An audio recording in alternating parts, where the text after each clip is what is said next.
IBN 7 हौसला है।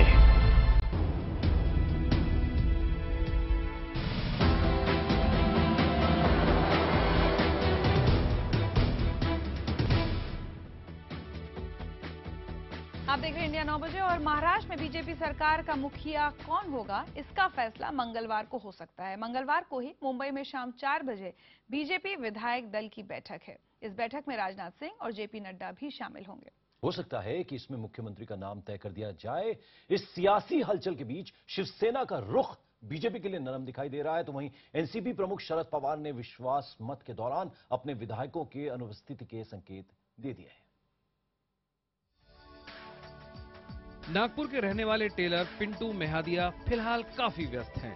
हो सकता है कि जिस जैकेट, शर्ट और पैंट की सिलाई में वो जुटे हैं, वो महाराष्ट्र के भावी मुख्यमंत्री का हो।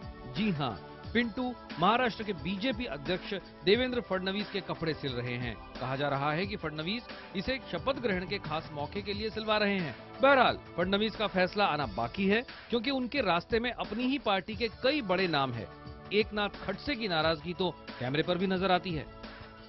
सीनियरिटी में देवेंद्र बहुत मतलब जूनियर होने के बाद भी पार्टी को अगर मतलब उसको बनाना है तो बना सकती है। सबसे सीनियर मैं हूँ, और जो मेरे साथ आज है वो बहुत जूनियर लोग हैं। फिर भी सीनियर जूनियर का सवाल इसमें नहीं आता। संभालने के मैं तो है ही ना उनके साथ। कोई भी नेता गया तो हम उसके साथ देने वाले हैं। ऐसे ही कुछ नामों की चर्चा अब नरम पड़ी दिख रही शिवसेना ने भी की है। शिवसेना के रुख में तेजी से बदलाव हुआ है। अब उसके शब्द कड़े नहीं रह गए। सामना में तो बाकायदा वो बीजेपी की ताकत कबूल करते दिख रही है। शिवसेना के इस मुखपत्र में लिखा है, महाराष्ट्र का मुख्यमंत्री कौन होगा, इसका फैसला मंगलवार को होगा। ये फैसला बीजेपी की दिल्ली हाईकमान लेने वाली है। ऐसे में राज्य के नेताओं की माथापच्ची का कोई फायदा नहीं होने वाला है। फडणवीस या गडकरी में से ही कोई नेता जिम्मेदारी लेगा। विदर्भ के कई विधायक गडकरी के सीएम बनने पर अपनी सीट खाली करने की तैयारी में है, लेकिन महाराष्ट्र का बड़ा प्रधान कौन होगा, ये तय करने का अधिकार मोदी और शाह को ही है। जो भी जनता के आशीर्वाद से महाराष्ट्र के रथ को आगे ले जाएगा, शिवसेना उसका साथ देगी। महाराष्ट्र में शिवसेना भी नंबर 2 की पार्टी है, और भारतीय जनता पार्टी को भी पूरा बहुमत नहीं मिला है। फिर भी अगर वो चाहते हैं कि सरकार बना ले बहुमत के सिवा, तो उनका निर्णय होता है। राजनीति में एक दूसरे के साथ चल के ही स्टेबल गवर्नमेंट आ सकता है।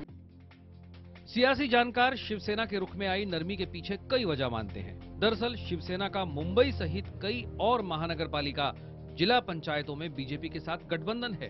शिवसेना को डर है कि बीजेपी इन जगहों पर भी उसके साथ गठबंधन तोड़ सकती है। जानकारों के मुताबिक इसी वजह से शिवसेना सरकार में शामिल होना चाहती है। हालांकि अब एनसीपी प्रमुख शरद यादव ने एक नई चाल चली है। IBN 7 से बातचीत में उन्होंने कहा कि उनका कहना है कि अगर स्थिर सरकार बनाने के लिए जरूरत पड़ी तो एनसीपी के विधायक विश्वास मत के दिन अनुपस्थित रह सकते हैं या वॉकआउट कर सकते हैं।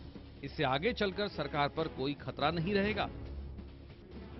बीजेपी ने भले ही नई सरकार में शामिल होने के लिए शिवसेना को बातचीत करने का प्रस्ताव भेजा हो, लेकिन सच्चाई ये भी है कि बीजेपी ने एनसीपी का प्रस्ताव भी खारिज नहीं किया है। खबर है कि मंगलवार को शाम 4 बजे उसके विधायक बैठक करेंगे। शिवसेना शायद ये समझ चुकी है कि उनकी तमाम कोशिशों के बावजूद भी अब बीजेपी उनको तवज्जो नहीं देने वाली है। ऐसे में फिर भी अगर वो बीजेपी से दूरी बनाए रखती है तो उन्हें न सिर्फ 15 साल बाद सरकार में शामिल होने का मौका गंवाना पड़ेगा, बल्कि महाराष्ट्र भर में भी उन्हें भारी नुकसान हो सकता है। शायद यही वजह है कि अब तक खुद को बड़ा भाई बताने वाली सेना झुककर बीजेपी को बिना शर्त समर्थन करने को तैयार बैठी है। दिनेश मौर्य के साथ निशात शमसी, मुंबई, IBN 7।